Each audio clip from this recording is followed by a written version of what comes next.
Yes everyone, thank you for tuning into another video. Before I get into it, I'd just like to say thank you because even though it's a very small milestone, I hit 100 subscribers the other day.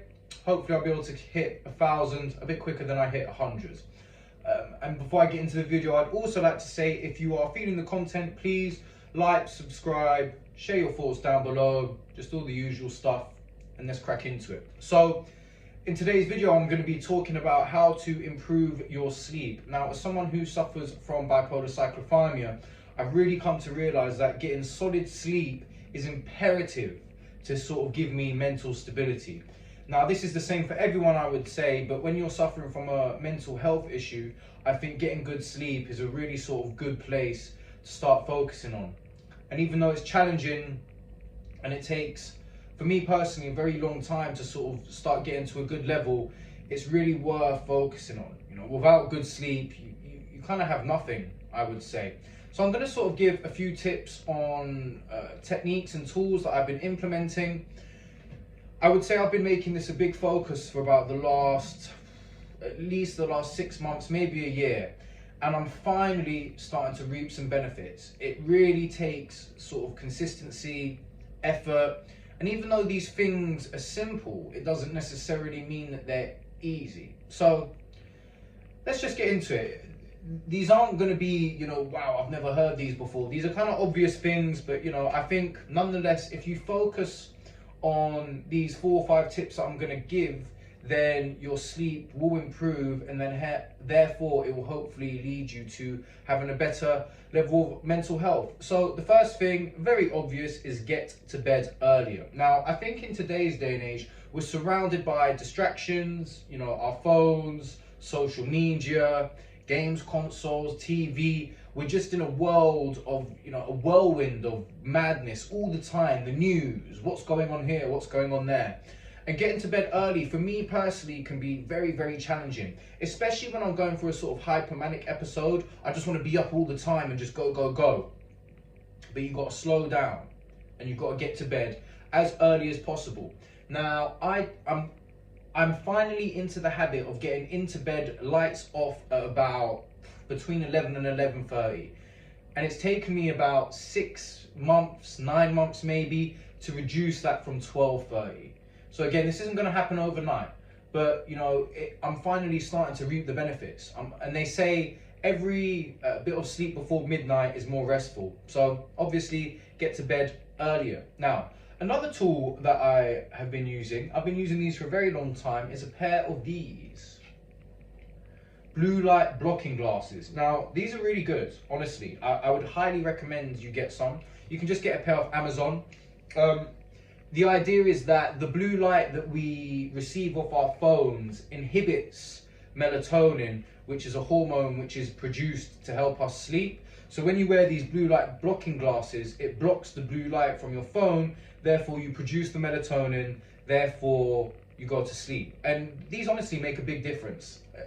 I'm a big skeptic with everything, but blue light blocking glasses I would highly recommend, and they definitely, sometimes you go to bed and you've been looking at your phone and it's like your brain is just wired up. It's because of all the sort of blue light and stimulation coming off your phone. But when you wear these, it definitely helps to just sort of, quieten everything down a little bit. So, pair of blue light blocking glasses. Number 3, avoid drinking alcohol. Now, this is something I constantly battle with, but I'm really realizing that drinking is detrimental to my sleep quality. It's kind of obvious. If you do drink or decide that you want to drink, try to stop drinking a couple of hours before you go to sleep. I read some stuff recently where drinking sort of fires up your central nervous system and sort of puts you into a sort of hyperactive state slightly. So if you stop the drinking a couple hours before bed, you'll be okay. But if you sort of get into bed and you're still, had a drink half an hour ago, chances are it's just not going to help you calm down. Also, the whole idea when we sleep is we want to get deep sleep.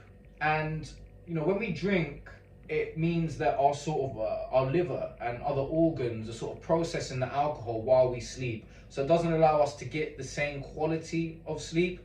Same goes for, you want to try and eat at least a couple of hours before going to sleep as well. So, third thing I'm going to say is stop drinking alcohol. Number 4 is as soon as you wake up, try and get outside pronto. So I'm usually trying to get outside within half an hour of waking up, sometimes quicker. I've got a little balcony out here. You can't really see it, but there's a little balcony, and especially if the weather's nice, as soon as I wake up, I go and sit out there and drink a coffee. It does something towards your circadian rhythm. So just by getting outside earlier, it helps. Something to do with, it helps with your hormone balance, and then therefore you'll be able to get to sleep, earlier, and therefore you'll have a more sort of restful sleep. It's all about rhythms, and alongside that, I would say try and spend more time outside in general. Number 5 is try and read the half an hour before you go to sleep. So typically my sort of, hour up before going to sleep, I try and switch the electronics off or not look at them. I've got these blue light blocking glasses on from as soon as the sun goes down, right? I try and have these on a lot. So especially in the winter, I've got these on from like 5, 6 o'clock if I'm just at home doing nothing. So I'll turn the electronics off, make a tea, read, maybe meditate a little bit. So the whole hour before going up to sleep, my brain's shutting down. Now, if you've got bipolar cyclothymia or another mental health condition like me, typically it's going to take you, in my opinion, it's going to take longer for your mind to settle.